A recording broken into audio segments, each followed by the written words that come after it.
આકાશવાણી ભુજ સમાચાર આશુતોષ અંતાણી વાંચે છે. નમસ્કાર. પ્રધાનમંત્રી નરેન્દ્ર મોદીએ ગઈકાલે 1 અબજ ટનથી વધુ કોલસાના ઉત્પાદનની ભારતની સિદ્ધિની પ્રશંસા કરી. પ્રધાનમંત્રીએ સોશિયલ મીડિયા પોસ્ટમાં તેને ઐતિહાસિક સિદ્ધિ ગણાવી અને કહ્યું કે ઉર્જા સુરક્ષા, આર્થિક વિકાસ અને આત્મનિર્ભરતા પ્રત્યે ભારતની પ્રતિબદ્ધતાને પ્રતિબિંબિત કરે છે. કેન્દ્રીય ગૃહમંત્રી અમિત શાહે કહ્યું છે કે નરેન્દ્ર મોદી સરકાર આતંકવાદ સામે શૂન્ય સહિષ્ણુતાની નીતિ ધરાવે છે. એનડીએ સરકારમાં જમ્મુ અને કાશ્મીરમાં આતંકવાદને કારણે થતા મૃત્યુમાં 70% ઘટાડો થયો છે અને આતંકવાદી ઘટનાઓમાં પણ નોંધપાત્ર ઘટાડો થયો છે. સરકારે જળ જીવન મિશન હેઠળ અત્યાર સુધીમાં દેશના 15,52,00,000થી વધુ ગ્રામીણ પરિવારોને નળ દ્વારા પાણી પૂરું પાડ્યું છે. લોકસભામાં જળશક્તિ મંત્રાલય પર થયેલી ચર્ચાનો જવાબ આપતા કેન્દ્રીય જળશક્તિ મંત્રી CR પાટીલે જણાવ્યું હતું કે જ્યારે 2019માં જળ જીવન મિશન શરૂ કરવામાં આવ્યું હતું ત્યારે ફક્ત 3 કરોડ ગ્રામીણ ઘરોમાં જ નળના પાણીના જોડાણો હતા. તેમણે કહ્યું કે 5 લાખ ગામડાઓની 25 લાખ મહિલાઓને પાણીના નમૂનાઓનું પરીક્ષણ કરવા માટે તાલીમ આપવામાં આવી છે.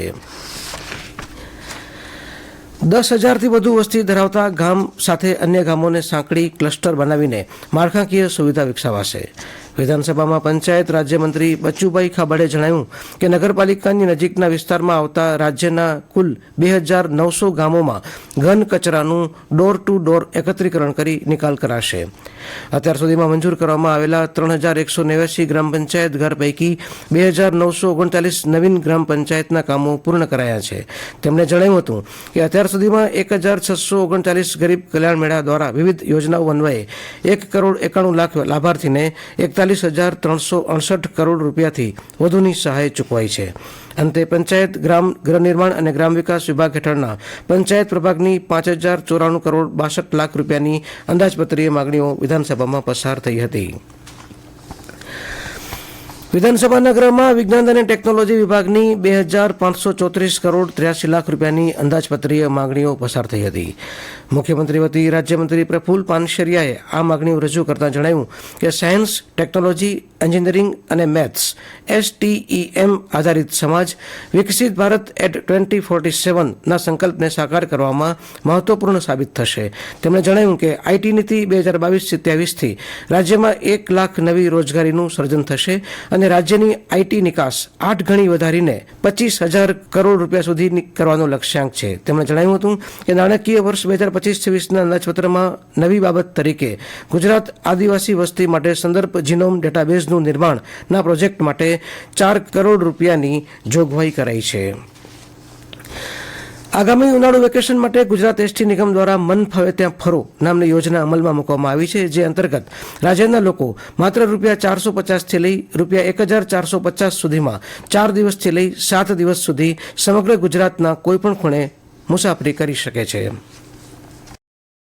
અંજાર તાલુકાના સાપેડા ગામ નજીક ટ્રકે ટક્કર મારતા બાઇક પર જઈ રહેલા નિંગાળ ગામના 2 યુવકના ગંભીર ઇજાથી મૃત્યુ નિપજ્યા છે. ગઈકાલે સવારે 11 વાગ્યાના અરસામાં આ દુર્ઘટના ઘટી હતી. આ બનાવ અંગે પ્રાથમિક વિગતો આપતા અંજાર PSI BS ચૌહાણે જણાવ્યું કે 2 યુવાન પેટ્રોલ પંપ પરથી ઘર તરફ જવા ટર્ન લઈને રોંગ સાઈડમાં જતા હતા ત્યારે અંજારથી સાપેડા તરફ જઈ રહેલી ટ્રકે ટક્કર મારી હતી. ગઈકાલે કચ્છ વિસ્તરણ વન વિભાગ દ્વારા રાપર તાલુકાના મોમાઈ મોરા ગામ ખાતે વિશ્વ વન દિવસની જિલ્લા કક્ષાની ઉજવણી કરવામાં આવેલી. તેમજ વર્ષ 2024-25માં 2 હેક્ટર વિસ્તારમાં 20,000 રોપાઓનું વાવેતર કરી નિર્માણ કરેલા વન કવચનું લોકાર્પણ કરવામાં આવ્યું. આ કાર્યક્રમમાં વિદ્યાર્થીઓ તેમજ ગામના લોકોને વન વિભાગના અધિકારીઓ દ્વારા વૃક્ષો તેમજ જંગલોના મહત્વ વિશે સમજણ આપવામાં આવેલી. આજથી રાજ્યના મહત્તમ અને લઘુત્તમ તાપમાનમાં 2 થી 3 ડિગ્રી સેલ્સિયસનો વધારો થશે. હવામાન વિભાગના વૈજ્ઞાનિક રામાશ્રય યાદવના જણાવ્યા અનુસાર આગામી 4 દિવસમાં આ વધારો યથાવત રહેશે. જોકે રાજ્યના દરિયાકાંઠાના વિસ્તારોમાં ગરમ ભેજયુક્ત હવાને કારણે બફારો અનુભવવો પડશે.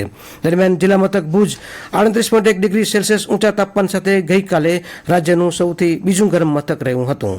આ સાથે આ સમાચાર બુલેટિન અહીં પૂરું થયું. નમસ્કાર.